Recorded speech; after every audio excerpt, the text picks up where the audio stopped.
ஆனா அவங்க ஹைஃபையான ஹஸ்பண்ட் வேணும்னு எதிர்பார்க்கறாங்க.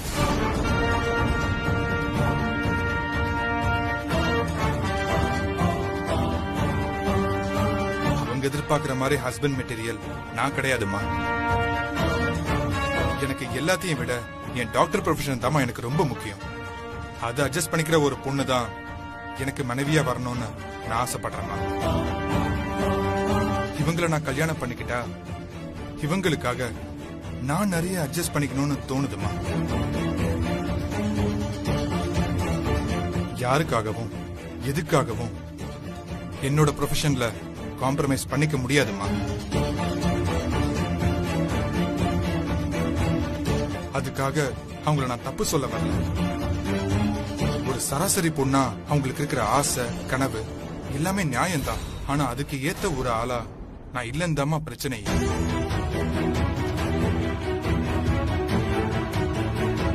பெரியவங்க நீங்க எடுத்த முடிவுக்காக நான் இந்த கல்யாணத்துக்கு சம்மதிச்சா அப்புறம் என் வாழ்க்கையை அட்ஜஸ்ட்மெண்ட் ஆயிடுமா.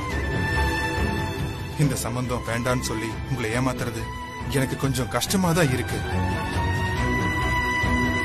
இருந்தாலும் எனக்கு வேற வழியே தெரியலம்மா. சாரிம்மா. வாங்கப்பா போலாம். எங்களை மன்னிச்சிருங்கம்மா. நாங்க கிளம்புறோம். போலாம். அப்பா நல்ல வேளை. எங்க இந்த பரதேசி குடும்பத்துல போய் என் பொண்ணு மாட்டிப்பாளோன்னு பயந்து போயிட்டேன். கடவுள் காப்பாத்திட்டு. ராஜராஜேஸ்வரி கியூன் சம்பந்தத்தை எனக்கு கொண்டு வர உனக்கு வைக்கிறேன் வேட்டு.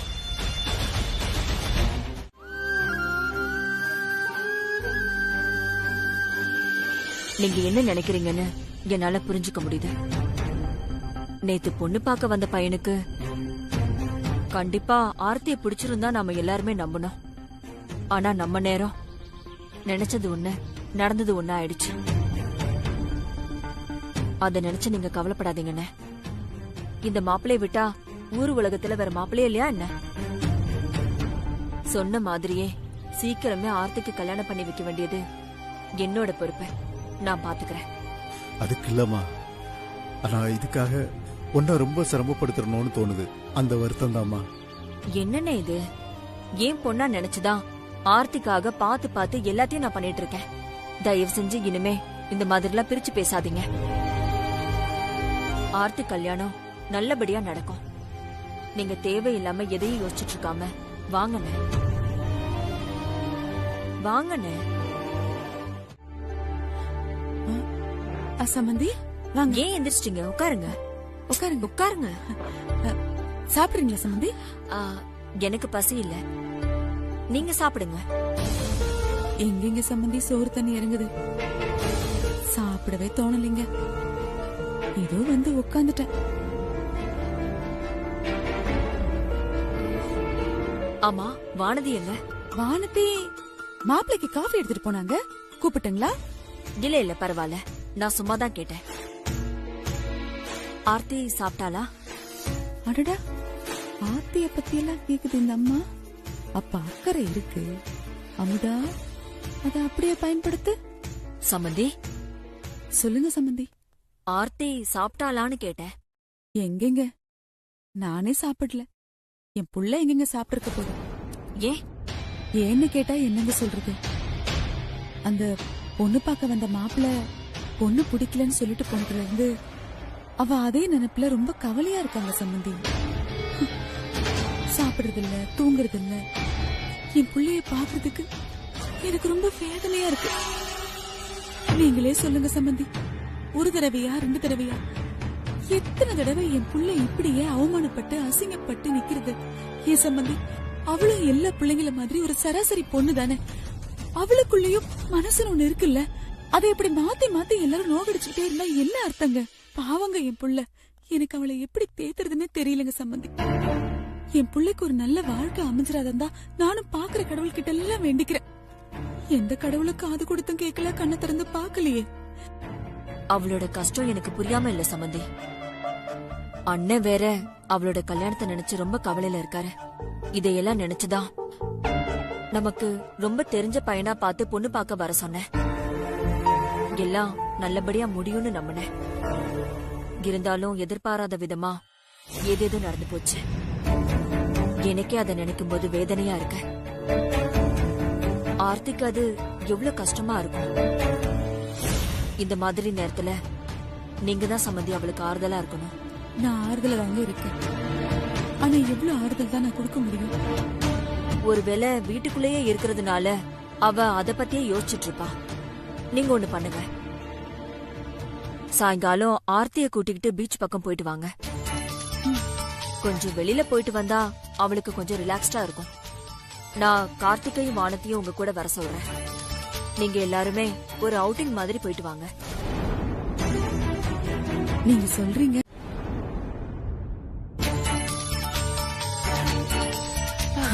சமந்தி இருக்கட்டும், பரவாயில்லைங்க. மாப்பிளைக்கு ஏதோ அவசரமா வேலை இருக்கும்போது எதுக்கு அவரை தொந்தரவு பண்ணிக்கிட்டு? நாங்க எல்லாரும் போயிட்டு வந்துடுறோமே.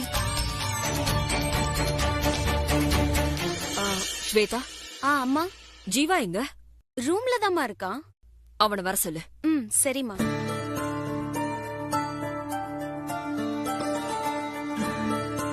முகத்தை சிரிச்ச மாதிரி வச்சுக்க ஆர்த்தி. எல்லாம் சரி. என்னம்மா கூப்பிட்டீங்க? இப்ப என்ன பண்ற? சும்மாதாம்மா இருக்கேன். சரி, இவங்க எல்லாரும் வெளியில போக கிளம்பிட்டு இருக்காங்க. கார்த்திக் கூட இவங்க எல்லாரையும் அனுப்பி வைக்கணும்னு நினைச்சேன். திடீர்னு அவனுக்கு மீட்டிங்கா. நீ இவங்க எல்லாரையும் கார்ல கூட்டிட்டு போயிட்டு வந்துடுறியா? சரிம்மா, நீங்க எல்லாரும் கார்ல வெயிட் பண்ணிட்டு இருங்க. நான் போய் ட்ரெஸ் மட்டும் சேஞ்ச் பண்ணிட்டு வந்துடுறேன். வானதி, நீயும் கிளம்பு. பரவாயில்ல, எல்லாரும் போயிட்டு வரட்டும்மா. அவர்தான் மீட்டிங் முடிஞ்சதும் வரேன்னு சொல்லிருக்காருல. நாங்க 2 பேரும் சேர்ந்து போய்க்கிறோம்மா. அப்பா, ஐயோ, உங்க ரொமான்ஸ் தாங்க முடியல அண்ணி. எங்கேயும் போகாம இங்கே இருக்கணும். சரிம்மா.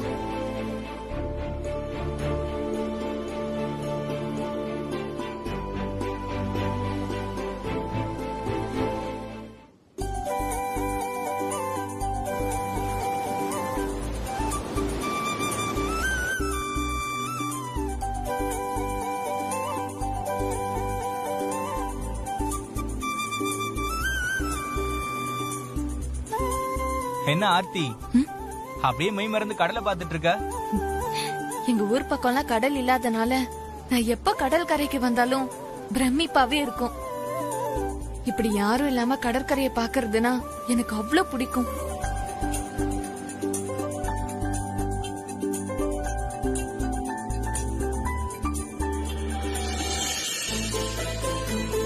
என்னங்கண்ணா? சேஞ்ச் இல்ல, கொஞ்ச நேரம் வெயிட் பண்ணுங்க, கஸ்டமர் வந்தோன்னு கொடுங்க. அத்தை, நீங்க ஐஸ்கிரீம் கொண்டு போய் அவங்களுக்கு கொடுங்க. நான் சேஞ்ச் வாங்கிட்டு வரேன். சரிம்மா.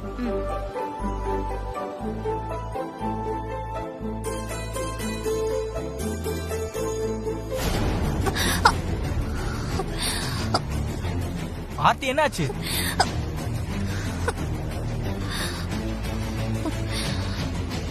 ஆர்த்தி என்னாச்சு? கண்ணுல மண்ணு விழுந்துருச்சு. சரி வா, நீங்க காமி.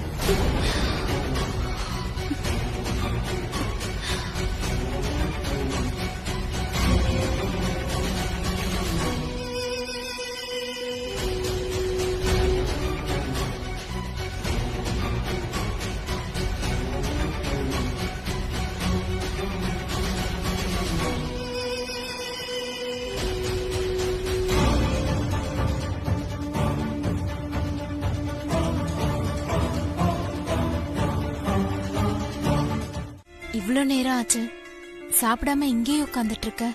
வா சாப்பிடலாம். எனக்கு பசி இல்ல, நான் அப்புறம் சாப்பிடுறேன். நீ கிளம்பு. வீட்ல எல்லாரும் சாப்பிட்டு தூங்கவே போயிட்டாங்கடா. நீனும் பசிக்கவே இல்லைன்னு சொல்ற. நேரத்தோட சாப்பிடலன்னா உடம்பு என்னத்துக்காகும்? நான் தான் பசிக்கலன்னு சொல்றேன்ல, கொஞ்சம் விட என்ன. அப்படி சொல்லாதடா. நீ ஏற்கனவே ஒழுங்கா சாப்பிட மாட்டேங்கிற, தூங்க மாட்டேங்கிறன்னு அம்மா சொல்லிக்கிட்டே இருக்காங்க. நீ ஏன் இப்படி இருக்கன்னு என்னால புரிஞ்சுக்க முடியுது. அம்மா பார்த்த மாப்பிள நல்லபடியா முடியும்னு நம்பணும். அவர் இப்படியெல்லாம் சொல்லுவார்னு நாங்கெல்லாம் யாருமே எதிர்பார்க்கல. உனக்கு எவ்வளவு வருத்தம் இருக்கோ அதே வருத்தம் எங்க எல்லாருக்குமே இருக்கு. நீயும் எல்லாருக்கும் முன்னாடியும் இந்த மாப்பிள பிடிச்சிருக்குன்னு சொல்லிட்ட. உனக்கு பிடிச்ச ஒரு வாழ்க்கைய உனக்கு அமைச்சு கொடுக்க முடியலேன்னு எல்லாருக்குமே வருத்தமா தான் இருக்கு. இவ ஒருத்தி என்ன நடந்துச்சுன்னு தெரியாம ஆறுதல் சொல்ல வந்துட்டா.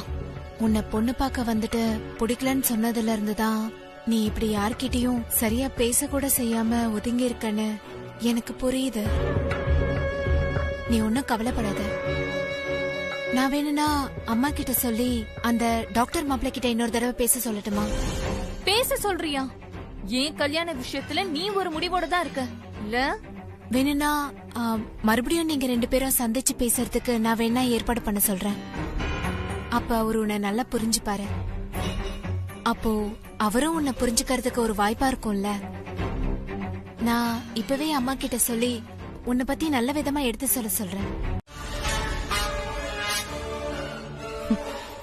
வர வர உன் விஷயத்துல அவ அதிகமா மூக்க நுழைக்கிறேன்னு சொல்லிட்டு இருந்தல, இன்னைக்கு நான் அவன் மூக்க எப்படி உடைச்சு விடுறேன்னு பாரு. மா, ராஜேஸ்வரி அம்மா ஆபீஸ் போகாம இன்னும் வீட்ல தான் இருக்காங்க. நீ தேவையில்லாம ஏதாவது ஒண்ணு பண்ணி மாட்டிக்காத சொல்லிட்டேன். நான் எதுக்கடி மாட்டிக்க போறேன்? இன்னைக்கு வானத்தின் மல்லாக்க விழப்போறது உறுதி, அவன் மூக்கு உடைய போறதும் உறுதி. ஆனா அதை நம்ம தான் செஞ்சோன்னு மத்தவங்களுக்கு சந்தேகம் கூட வராது. பாத்துட்டு எப்படிமா? பாத்தியா, இந்த எண்ணெய அம்மா இப்போ அங்க ஊத்துப்பற. அவ எப்படியும் சாமிய கும்பிட்டுட்டு இந்த வழியாதான் தலையலங்காரம் பண்றதுக்கு அவ ரூமுக்கு போவா. அவ போற வழியில அம்மா ஊத்தி விட போறேன்னா அங்க என்ன இருக்கு ஏது இருக்குன்னு பாக்காமலே காலை வச்சு வழுக்கி விழுவாளா? அப்ப நான் சொன்ன மாதிரி மூக்கு மட்டும் இல்ல, அவ கால் முட்டியும் சேர்த்து உடையும். சைலண்டா இருந்துட்டு எவ்வளவு வயலண்டா பிளான் பண்ணிட்டு இருக்க. ஆனா நாம தான் உடைச்சு விட்டோம்னு யாருக்கும் சந்தேகம் கூட வராதுடி. வயலண்டா சூப்பரா ஸ்கெட்ச் போட்டிருக்கமா. பின்ன என் பொண்ணு வாழ்க்கையை ஒருத்தி தொந்தரவு பண்ணா நான் பாத்துட்டு சும்மா இருந்துருவேனா? இன்னைக்கு அவ காலை இப்படி உடைச்சு விடுறேன்னு மட்டும் பாரு. வா போலாமா?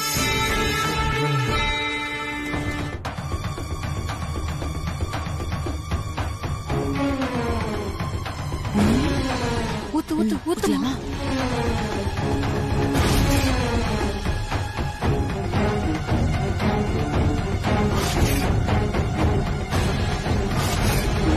மாத்தி வந்துட போற. வா பாத்து வா.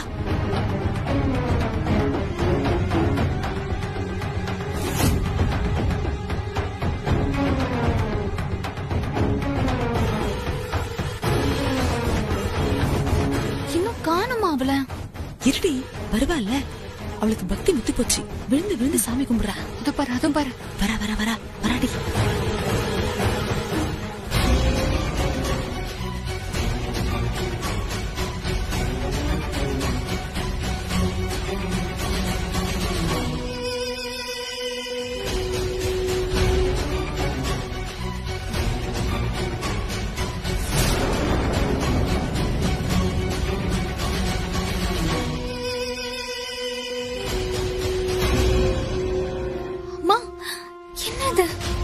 அடச்சி, என்னடி இது?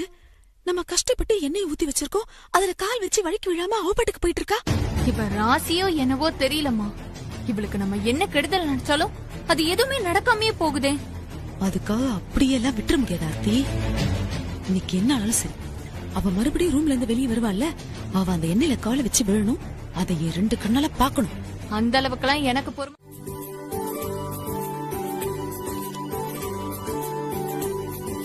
ஹலோ வாசன். வாங்க. எப்படி இருக்கீங்க வாசன்? நல்லா இருக்கேன். வணக்கம். வணக்கம். ராஜி, ஜிகே வந்திருக்காரு. வரேங்க. வணக்கம் மேடம். வாங்க ஜிகே, உட்காருங்க. எப்படி இருக்கீங்க ராஜேஸ்வரி மேடம்?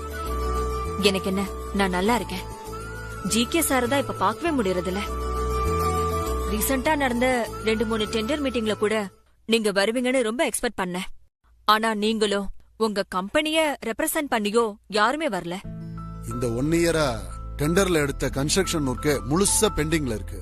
அதனாலதான் இப்போதைக்கு எங்க கம்பெனி புது ப்ராஜெக்ட் எதுலயும் கான்சென்ட்ரேட் பண்றது இல்ல. இங்க வந்தும் பிசினஸ் சம்பந்தமான பேச்சு தானா? எனக்கு தெரிஞ்ச விஷயமா ஏதாவது பேசினா நானும் சேர்ந்து கூட பேசுவோம்ல.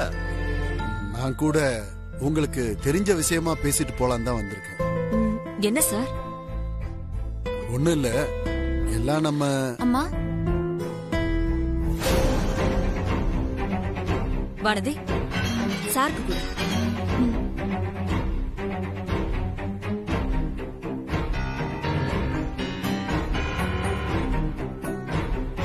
தேங்க்யூ.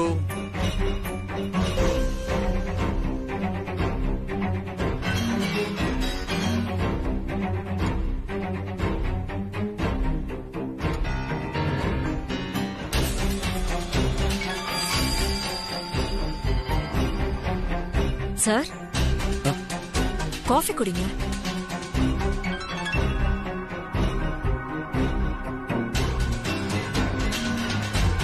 என்னம்மா, நல்லா இருக்கியா? ஆ நல்லா இருக்கேன்ப்பா. நீங்க நல்லா இருக்கீங்களா? ஆ, மானசா எப்படி இருக்காங்க? ரொம்ப நல்லா இருக்கா. வானதி, வந்து இப்படி உட்காரு. பரவாயில்லம்மா, எனக்கு கொஞ்சம் வேலை இருக்கு. நீங்க பேசிட்டு இருங்க, நான் போய் அதை முடிச்சிட்டு வந்துடுறேன். சரி.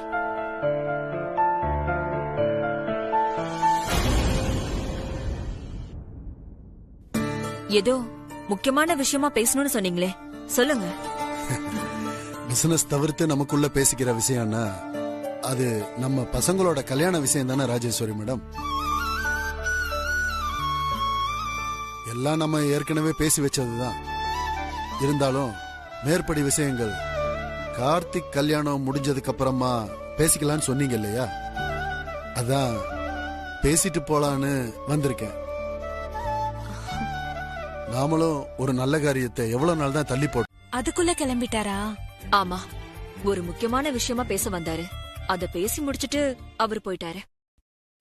சரிம்மா, நீங்க உட்காருங்க, நான் இதோ வந்துடுறேன். வானதி, அம்மா, முக்கியமான விஷயம்னு சொல்றேனே, அது என்னன்னு கூட கேட்க மாட்டியா? இல்லம்மா, எப்படியும் அவரு பிசினஸ் விஷயமா தான் உங்ககிட்ட பேச வந்திருப்பாரு. அத தெரிஞ்சு நான் என்ன பண்ண போறேன்னு தான் அமைதியா இருக்கேன். பிசினஸ் விஷயமா பேச வரவரு ஏன் வீட்டுக்கு வர போறாரு? இப்படி நேர்ல வந்து என்னையும் உங்க மாமாவையும் உட்கார வச்சு பேசுறாருன்னா அது எவ்வளவு பெரிய முக்கியமான விஷயமா இருக்கும். நீதான் இந்த வீட்டு மூத்த மருமக. இந்த குடும்பத்துல நடக்கிற எல்லா விஷயத்தையுமே நீ தெரிஞ்சுக்கணும்னு நான் சொல்லிருக்கேன்ல. நீ முதல்ல உட்காரு. அம்மா, அம்மா, குடும்பத்துல நடக்கிற எல்லா விஷயத்தையும் தான் நீங்க சொல்லிருக்கீங்களேமா. இன்னமும் நீ தெரிஞ்சுக்க வேண்டியது நிறைய இருக்கு வானதி. நீ நினைக்கிற மாதிரி மானச அப்பா இங்க வந்தது பிசினஸ் விஷயமா பேசுறதுக்கு இல்ல, கல்யாண விஷயம் பேசுறதுக்கு. எனக்கு புரியலம்மா. ஜீவாவும் மானசாவும் ஃப்ரெண்ட்ஸ் கிடையாது. அவங்க ஒருத்தருக்கு ஒருத்தர் விரும்புறாங்க, கல்யாணம் பண்ணிக்கணும்னு ஆசைப்படுறாங்க.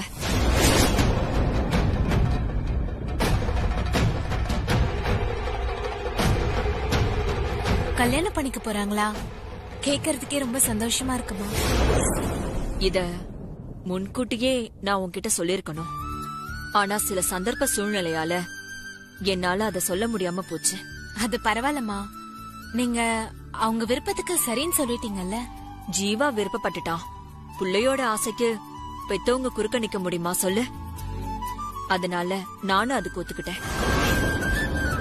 உங்களுக்கு ஒரு விஷயத்த சொல்ற அளவுக்கு எனக்கு வயசும் கிடையாது, அதுக்கு தகுதியும் கிடையாதுமா. இருந்தாலும் என் மனசுல பட்டதை நான் சொல்றேன். முன்ன பின்ன தெரியாத ஒரு பொண்ண கட்டி வைக்கிறத விட ஏற்கனவே ஜீவா கூட பழக்கமான, அதுவும் அவரை நல்லா புரிஞ்சுக்கிட்ட ஒரு பொண்ண கல்யாணம் பண்ணி வச்சா அவர் வாழ்க்கை ரொம்ப சந்தோஷமா இருக்குமா. எனக்கு தெரிஞ்சு மானசா கொஞ்சம் பட்டுப்பட்டுன்னு பேசுவாங்களே தவிர மத்தபடி அவங்க ரொம்ப நல்லவங்கம்மா. படிப்புலயும் சரி, அந்தஸ்துலயும் சரி, எல்லாத்துலயுமே ஜீவாக்கு ரொம்ப ஏத்தவங்கம்மா. இதையெல்லாம் யோசிச்சு பார்த்துதான் நானும் அவங்களுக்கு கல்யாணம் பண்ணி வைக்கணும்னு சம்மதிச்சேன். உங்க கல்யாணம் முடியற வரைக்கும் இந்த விஷயம் வெளியில யாருக்கும் தெரியக்கூடாதுன்னு எல்லார்கிட்டயும் நான் சொல்லி வச்சிருந்தேன். ஆனா எனக்கு ஜீவா கல்யாணத்தை விட ஆர்த்தி கல்யாணத்தை நினைச்சுதான் யோசனையாவே இருக்க. உங்க அப்பா அம்மா வேற அவளுக்கு ஒரு நல்ல வாழ்க்கை அமையணுங்கிற ரொம்ப கவலையில இருக்காங்க. இப்ப கூட நான் மானச அப்பா கிட்ட அததான் சொல்லிருக்கேன். முதல்ல ஆர்த்தி கல்யாணம் முடிஞ்சதுக்கு அப்புறமா ஜீவாவோட கல்யாணத்தை வச்சுக்கலான்னு சொல்லிருக்கேன். நான் சொன்னது சரிதானே? இதெல்லாம் பெரியவங்க நீங்க பேசி முடிக்க வேண்டிய விஷயமா? இதுல போய் என்கிட்ட அபிப்பிராயம் கேட்டுட்டு இருக்கீங்க? அப்படியெல்லாம் பெரியவங்க முடிவு எடுத்துருவாங்கன்னு நீ ஒதுங்க கூடாது. இந்த வீட்டு மூத்த மருமகன் நீ. இந்த குடும்பத்துல எந்த ஒரு முடிவு எடுக்கிறதா இருந்தாலும் அதுல உன்னோட அபிப்பிராயம் என்னங்கிறதும் எங்களுக்கு ரொம்ப முக்கியம். நீங்க எது பண்ணாலும் அது சரியாதாம பண்ணுவீங்க. உங்க மனசுக்கு எது சரின்னு படுதோ அதுபடியே செய்யுங்க.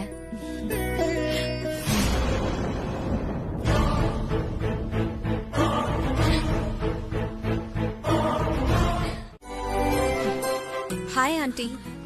வா மானசா, உட்காரு. ஆண்டி, இப்படி ஹாயா உட்கார்ந்து மேகசின் படிச்சிட்டு இருக்கிறத பார்த்தா நீங்க ரொம்ப ஃப்ரீயா இருக்கீங்க போல. ஏ இருக்க கூடாதா? தாராளமா இருக்கலாம் ஆண்டி. முடிஞ்சா நீங்க உங்ககிட்ட இருக்க சின்ன சின்ன ஆபீஸ் ஒர்க் எல்லாத்தையும் ஜீவா கிட்ட கொடுத்துட்டு எப்பவும் இதே மாதிரி ரிலாக்ஸ்டா இருங்க. பிசினஸ் தான் மேக்ஸிமம் கார்த்திகே பாத்துக்கறானே, அதனால ஜீவா உன்னை மட்டும் நல்லா பாத்துக்கிட்டா அதுவே போதும். ஆண்டி, நீங்க வர சொல்லி இருந்ததா அப்பா சொன்னாரு. என்ன விஷயம் ஆண்டி? நீ இங்க வந்து ரொம்ப நாள் ஆச்சு, அதான் வர சொன்னேன். உங்க கல்யாண விஷயத்த பத்தி அப்பா உன்கிட்ட ஏதாவது சொன்னாரா? சொன்னார் ஆண்டி. எங்க மேரேஜ் தள்ளி போறதுனால நாங்க எதுவும் அப்செட் ஆகும்னு நினைச்சு நீங்க ஃபீல் பண்ணாதீங்க ஆண்டி. நீங்க எப்போ எங்க கல்யாணம் வச்சுக்கலாம்னு சொல்றீங்களோ அது வரைக்கும் நானும் ஜீவாவும் வெயிட் பண்ண தயாரா இருக்கோம் ஆண்டி. நல்லதுமா. ஜீவா எங்க ஆண்டி? அவன் ஃப்ரெண்ட்ஸ் கூட வெளியில போயிருக்கான். நீ வரத அவன்கிட்ட சொல்லலையா? இல்ல ஆண்டி, உங்களை பார்க்க வர அவசரத்துல அவனுக்கு ஒரு போன் கூட பண்ணாம வந்துட்டேன். பரவாயில்ல, நான் அப்புறமா ஜீவா கிட்ட பேசிக்கிறேன். சரி, என்ன சாப்பிடுற? Coffee, tea or juice? இல்ல ஆண்டி, நான் சாப்பிட்டுட்டேன். எனக்கு கொஞ்சம் ஷாப்பிங் பண்ண வேண்டியது இருக்கு. நான் அப்படியே கிளம்புறேன். இரு மனசா, வானதி தான் உங்க அப்பா கிட்ட உன்னை பத்தி அவ்வளவு விசாரிச்சா. ஒரு நிமிஷம் இரு. வானதி, இதோ வந்துட்டேமா.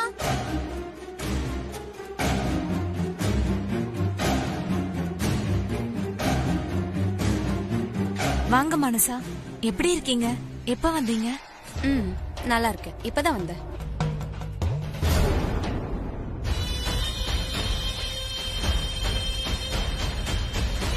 ஜீவாவை யாருக்கு கல்யாணம் பண்ணி வைக்கணும்னு அந்த ராஜேஸ்வரி ஏற்கனவே முடிவு பண்ணிட்டாங்க. ஜீவாவோட ஃப்ரெண்ட்னு சொல்லிட்டு வீட்டுக்கு வருவாளே அந்த மானசாதான். என்ன வேணும்னு சொன்னா கிடைக்குமா? சூப்பர் செக்கு. ஏய் நிறுத்துமா. இப்ப நாங்க ஒன்னு என்ன பண்ணிட்டோம்? நாங்கெல்லாம் ரொம்ப நல்லவனுங்க. ஒரு 5 நிமிஷம் ஒன்னு அப்படியே ரசிச்சு பார்த்துட்டு அப்படியே கிளம்பி போயிட்டே இருப்போம். அதுக்கு நீயா கோஆபரேட் பண்ணிட்டனா ஓகே, இல்லன்னு வையேன் அப்புறம் நாங்கெல்லாம் உன்னை கோஆபரேட் பண்ண வைக்க வேண்டியது இருக்கும். எப்படி வசதி? என்ன மிரட்டுறியா? தைரியம் இருந்தா என் மேல கை வை பாக்கலாம். வாடா வா. வேண்டாம் மனசா, வேண்டாம் மனசா. பாப்பாவே அது மேல நம்ம கை வைக்கணும் ஆசைப்படுது போல. அப்ப வச்சிருவோம். ஐயோ, இவங்க ஏதோ தெரியாம பேசிட்டாங்க. நீங்க போங்க, நாங்க போயிடுறோம். வா. நீங்க எதுக்கு அந்த பொறுக்கிங்க கிட்ட எல்லாம் கெஞ்சிட்டு இருக்கீங்க? இவங்களுக்கு நான் யாருன்னு தெரியாதுல்ல. உடனே அப்பா கிட்ட சொல்லி கமிஷனர் அங்கிள் கிட்ட கம்ப்ளைண்ட் ஃபைல் பண்ண சொல்றேன். பாருடா. டேய், என்னடா கமிஷனரை போய் இந்த பொண்ணு அங்கிள்னு சொல்லுது? டேய், இந்த பொண்ணு வேற பாக்குறது பெரிய இடமா இருக்குது. அதான் ஆசைக்கு 5 நிமிஷம் கலாச்சிட்டோம்ல, அப்புறம் தேவையில்லாம போலீஸ் வர்றதுக்குள்ள நம்ம கிளம்பிடலாம்டா. டேய் வாங்கடா போலாம். ஏய் வாடா மச்சான், எடா கிளம்பலாம். என்ன பாப்பா வரட்டுமா? பொறுக்கி பசங்களா, நில்லுங்கடா. மனசா, வேண்டாம் மனசா. அதான் அவங்க போயிட்டாங்கல்ல, போறவங்கள எதுக்கு தேவையில்லாம கூப்பிடுறீங்க? இதுக்கு மேல இந்த பிரச்சனையை பெருசுபடுத்தாதீங்க, விட்டுருங்க. பிரச்சனை பண்ணிட்டு போறது அவனுங்க. நீங்க அதுக்கு என்ன தப்பு சொல்லிட்டு இருக்கீங்க? சொன்னாலும் சொல்லலனாலும் தப்பு என்னமோ உங்க மேலதான் மனசா.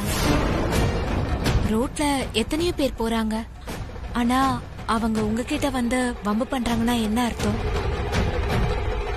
எல்லாம் நீங்க போட்டிருக்க ட்ரெஸ்னாலதான். இந்த ட்ரெஸ்ஸ பார்த்துட்டு தான் உங்களை அவங்க ஃபாலோ பண்ணிட்டு வந்தாங்க. நல்ல வேலை இதோட போச்சு. இனிமேலாவது வெளியில வரும்போது இந்த மாதிரி ட்ரெஸ் பண்ணிட்டு வராதீங்க. உங்களுக்காகலாம் என் ட்ரெஸ்ஸிங் ஸ்டைல நான் மாத்திக்க முடியாது. எனக்கு எது கம்ஃபர்டபுளா இருக்கோ அதை தான் நான் போடுவேன். மனசா, நான் சொல்றத கொஞ்சம் பொறுமையா கேளுங்களேன். என்னைக்கும் நாம உடுத்துக்கிற துணி மத்தவங்க கண்ணுக்கு அழகாதான் தெரியணும், ஆபாசமா தெரியக்கூடாது. அப்படி தெரியற மாதிரி ட்ரெஸ் பண்ணிருக்கோம்னா அது நம்ம தப்பு தானே. இது வரைக்கும் நீங்க எப்படி இருந்தீங்களோ தெரியல, ஆனா இதுக்கப்புறமும் நீங்க இந்த மாதிரி நடந்துக்காதீங்க. ஏன்னா நீங்களும் எங்க வீட்டு மருமகளா ஆக போறீங்க. அம்மா எல்லா விஷயத்தையும் என்கிட்ட சொல்லிட்டாங்க. இன்னும் கொஞ்ச நாள்ல உங்களுக்கு கல்யாணம் வேற ஆக போகுது. இந்த மாதிரி டயத்துல இப்படிலாம் பிரச்சனை வந்தா அம்மாக்கும் தானே அசிங்கம். அட்லீஸ்ட் அதுக்காகவாவது இப்படி வெளியில வரும்போது கொஞ்சம் நல்ல மாதிரியா ட்ரெஸ் பண்ணிட்டு வாங்க.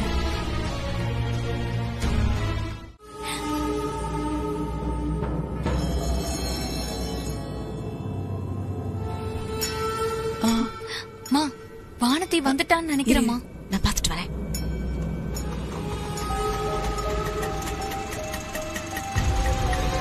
வா வா வா வா வா. வந்துட்டா வந்துட்டா.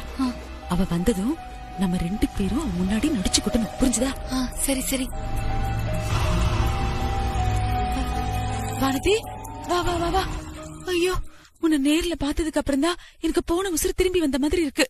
நீ நல்லபடியா வீடு வந்து சேரணும்னு நான் பயந்துகிட்டே இருந்தேன்டா. இனிமே நீ மானசா கூட எல்லாம் வெளியே போக கூடாது வானதி. வயசுல மூத்தவ, ஏதோ 4 வார்த்தை நல்லதா சொன்னா கேட்டுக்காம இப்படியா பண்றதவ? எல்லாம் பணக்கார திமிருமா. அவ திமிரெல்லாம் ராஜேஸ்வரி அம்மாட்ட காட்ட முடியாதுல்ல. அதான் வானதி மாதிரி அப்பாவிங்க கிட்ட காட்டுறா. அப்படிலாம் இல்ல ஆர்த்தி. மானசா ரொம்ப நல்ல பொண்ணு. நல்ல பொண்ணா? பைக்ல வந்த பசங்க தப்பா பேசினனாலதான் அவங்க ரொம்ப கோவமாயிட்டாங்க. நான் அவங்களுக்கு நல்லதுதான் சொன்னேன்.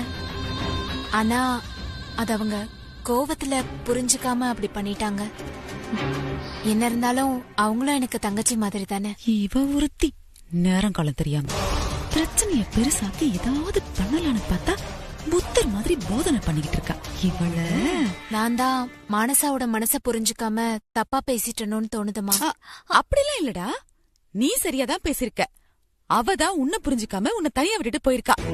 இது மட்டும் உன் அத்தைக்கு தெரிய வந்ததுன்னா என்ன நடக்கும் தெரியுமா? இல்லம்மா, அம்மாக்கு இதெல்லாம் தெரிய வேண்டாம். அப்புறம் நீங்க நினைக்கிற மாதிரி அவங்களும் மானசாவை தப்பா நினைப்பாங்கல்ல. அதானே எங்களுக்கு வேணும். அம்மாக்கு மட்டும் இல்ல, நம்மள தவிர வீட்ல யாருக்கும் இந்த விஷயம் தெரிய வேண்டாமா. நீதான் சொல்லிட்டல வானதி, நாங்க தெரியாம பாத்துக்கிறோம். அவளை பத்தி நீ கவலையெல்லாம் விடு. யாருக்கும் ஒண்ணும் தெரியாது. இனிமே நீ எங்கேயாவது வெளியில போகணும்னா ஒண்ணு மாப்பிள்ள கூட போ, இல்ல எங்க கூட போலாம். சரியா? அவ கூட எல்லாம் போகாத. இங்க பாரு, இப்ப போய் நீ ரெஸ்ட் எடுத்துக்க போ. இன்னைக்கு நீ சமையல் கூட பண்ண வேணாம், அம்மாவே எல்லாம் பாத்துக்கிறேன். இல்லம்மா, நான் பாத்துக்கிறேன். நான் சொல்றேன்ல, நீ போய் ரெஸ்ட் எடுப்போ.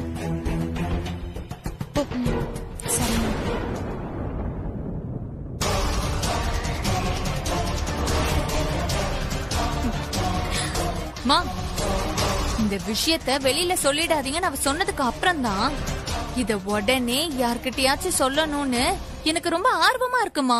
கண்டிப்பா சொல்லுவேன். என்ன, உங்க அண்ணிக்கு நியாயம் கேட்டு வந்திருக்கியா? அவங்களுக்கு நியாயம் கேட்டு வர அளவுக்கு ஒரு அநியாயத்தை பண்ணிருக்கேன்னு உனக்கே தெரியுது அதானே? அன்னைக்கு இந்த ஊரு புதுசு, அவங்களுக்கு எந்த இடமும் தெரியாதுன்றதால தானே அம்மா உன் கூட அனுப்பி வச்சாங்க. அவங்கள கூட்டிட்டு போன மாதிரியே பத்திரமா வீட்டுக்கு கூட்டு வந்து விட்டுருவேன் நினைச்சா அவங்கள தனியா விட்டு போயிட்ட. சும்மா என்னைய குத்தம் சொல்லிட்டு இருக்காத ஜீவா. முதல்ல உங்க அண்ணி என்ன பண்ணாங்கன்னு உனக்கு தெரியுமா? அவங்க என்ன வேணாலும் பண்ணிருக்கட்டும், அவங்க செஞ்சதை சொல்லி உன் தப்ப நீ நியாயப்படுத்தாத. என்ன நடந்திருந்தாலும் நீ அவங்கள வீட்டுல கொண்டு போய் தான் விட்டுருக்கணுமே தவிர உன்னை நம்பி வந்தவங்கள நீ நடு ரோட்ல விட்டுட்டு போயிருக்கூடாது. இப்படி ஏதாவது நடக்கும் தெரிஞ்சுதா அவங்கள கூட்டிட்டு போக மாட்டேன்னு உங்க அம்மா கிட்ட சொன்னேன். ஆனா அவங்க தான் கேட்கல.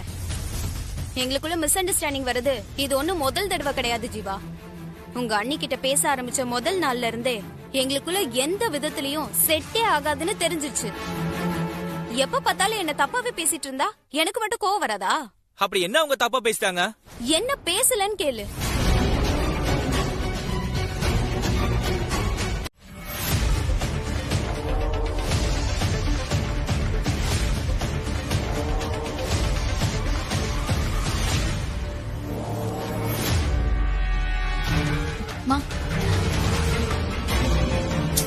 மா, அதான் சந்தி சிரிக்கிற மாதிரி அந்த வானத்தையும் மானசாவையும் சண்டை போட வச்சாச்சுல. அப்புறம் எதுக்குமா நீ இன்னும் சீரியஸாவே முகத்தை வச்சிட்டு இருக்க? நம்ம நினைச்சதெல்லாம் கொஞ்சம் கொஞ்சமா நடக்குதேன்னு சந்தோஷப்படுமா. அப்படியெல்லாம் அவ்வளவு சுலபமா சந்தோஷப்பட முடியாது ஆர்த்தி. நாம சாதிக்க வேண்டியது இந்த விஷயத்துல இன்னும் நிறைய இருக்கு. ஆமாடி, நம்ம வலையில விழுந்ததெல்லாம் சின்ன சின்ன மீனுங்க தான். ஆனா நாம சாய்க்க வேண்டியது பெரிய திமிங்கலத்தை. அதான் உன் அத்தை ராஜராஜேஸ்வரி. இப்ப என்ன இல்லாதது பொல்லாததெல்லாம் சொல்லி உன் சின்ன மாப்பிள்ளைய ஏத்தி விட்ட மாதிரி அத்தைகிட்டயும் மானசா விஷயத்த சொல்லிடலாங்கிறியா? ஆமாடி, பின்ன நாமளா போய் ஒரு விஷயத்த சொல்றதுக்கும் அவங்களா தெரிஞ்சுக்கிறதுக்கும் நிறைய வித்தியாசம் இருக்குல்ல. இங்க பாரு ஆர்த்திமா, மானசாக்கு இந்த வீட்ல கெட்ட பேரை உண்டாக்குறது மட்டும் நம்ம நோக்கம் இல்ல. அவ இடத்துக்கு உன்னை கொண்டு வரணும், அதான் முக்கியம். அதுல நம்ம கவனமா இருக்கணும். நான் இன்னைக்கே போய் ராஜேஸ்வரி அம்மா கிட்ட இத பத்தி பேசதான் போறேன். அப்படிலாம் நினைக்கலன்னா சந்தோஷம் தாங்க. அப்படி இல்லாம நான் நினைச்சிட்டு இருக்க மாதிரி மானசாக்கும் வானத்துக்கும் நடுவுல இந்த அந்தஸ்து பேதம் போட்டிலாம் வந்துருச்சுன்னா என் புள்ள வாழ்க்கையே நரகமாயிடுங்க. ஒருவேளை இந்த வீட்டுக்கு வானத்தி மாதிரியே ஒரு சாதாரண வீட்டு பொண்ணு நீங்க மருமகளா எடுத்துட்டு வர போறீங்கன்னா என் புள்ள கடைசி வரைக்கும் நிம்மதியா வாழ்வா, எந்த பிரச்சனையும் இருக்காதுங்கிற நம்பிக்கை எனக்கு இருந்திருக்கும். ஆனா இப்போ அதுக்கும் வழி இல்லாம போச்சுங்க. ராஜேஸ்வரி, மானசா இந்த வீட்டுக்கு சரியா வர மாட்டா, ஆர்த்தி மாதிரி ஒரு பொண்ணுதான் சரியா வருவான்னு சொல்லு ராஜேஸ்வரி. உங்களை நம்பிதான் நான் என் பிள்ளைய இந்த வீட்டுல கட்டி கொடுத்திருக்கேன். அவளுக்கு மானசாவால எந்த பிரச்சனையும் வராம நீங்க தான் சம்மந்தி பாத்துக்கணும். தப்பா இருந்தா மன்னிச்சிருங்க.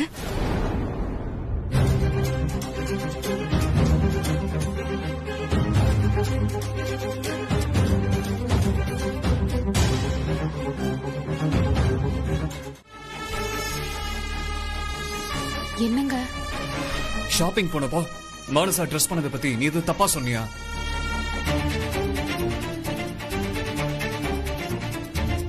ரோட்ல போறவன் 1000 கமெண்ட் அடிப்பான். அதுக்காக உன் கூட வந்தவங்கள விட்டு கொடுத்து பேசுவியா நீ? சிட்டில வளர்ந்துருந்தா உனக்கு எல்லாம் தெரிஞ்சிருக்கும். ஒருத்தர்கிட்ட பேசுறப்போ உன் லிமிட் என்னங்கிறது தெரிஞ்சுக்கிட்டு பேசு. மானசா எப்படி ட்ரெஸ் பண்ணணும்னு முடிவு பண்றதுக்கு நீ யார்? அதுக்கு இல்லங்க, உன் கூட இருக்கிற யாரையுமே நீ புரிஞ்சுக்காம இருக்கிறது உனக்கு மட்டும் பிரச்சனை கிடையாது. அதனால எல்லாருக்குமே பிரச்சனை தான். நீ இன்னைக்கு பேசுனதை வச்சு கொஞ்சம் கூட சென்ஸே இல்லாத ஒருத்திய நான் கல்யாணம் பண்ணிருக்கேன்னு மனசாக்கு தெரிஞ்சிடும். உன் முட்டாள்தனமான காரியத்துக்கு நான் எல்லாருக்கும் பதில் சொல்ல வேண்டியிருக்கு. இன்னும் உன்னால இங்க என்னென்ன பிரச்சனை வரப்போதோ தெரியல. கார்த்திக், சொல்லி வச்ச மாதிரி சரியான நேரத்துல அத்தை என்ட்ரி கொடுக்கறாங்க பாரு. ஆமா ஆமா, மானச பிரச்சனை பெருசாகும், நம்ம பார்க்கலாம். என்ன கார்த்திக், ஆபீஸ்ல இருந்து வந்ததும் வராததுமா இப்படி சத்தம் போட்டுட்டு இருக்க? உன் ஆபீஸ் டென்ஷன் எல்லாம் வீட்டுக்கு கொண்டு வராதன்னு எத்தனை தடவை உங்ககிட்ட சொல்லிருக்கேன். ஆபீஸ் பிரச்சனை கூட சமாளிச்சிடலாம் போல, ஆனா வீட்டு பிரச்சனை தான் இப்ப ரொம்ப பெரிய தலைவலியா இருக்குமா. ஈவினிங் மானசாவோட அப்பா எனக்கு கால் பண்ணியிருந்தாரு. இன்னைக்கு நடந்த விஷயத்தெல்லாம் சொல்லி அவரு ரொம்ப வருத்தப்பட்டாரு. உங்களுக்கு அதெல்லாம் தெரியுமா இல்லைன்னு எனக்கு தெரியலம்மா. ஒருவேளை அது தெரிஞ்சிருந்தா இந்நேரம் எனக்கு முன்னாடி வானதி நீங்க கண்டிச்சிருப்பீங்க. எனக்கு எல்லா விஷயமும் தெரியும்.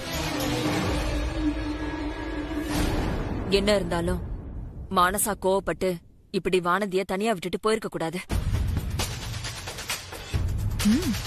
அவளோட நல்லதுக்காக சொன்னதை கூட மானசாவால புரிஞ்சுக்க முடியலன்னு நினைக்கும் போதுதான் மனசுக்கு ரொம்ப வருத்தமா இருக்கு. வானதி மாதிரி ஒரு கஷ்டப்பட்ட குடும்பத்துல இருந்து வந்திருந்தா எல்லா சூழ்நிலையிலயும் அனுசரிச்சு போற பக்குவம் வந்திருக்கும். ஆனா மானசா பணக்கார வீட்டு பொண்ணு, அதுவும் வீட்டுக்கு ஒரே பொண்ணு.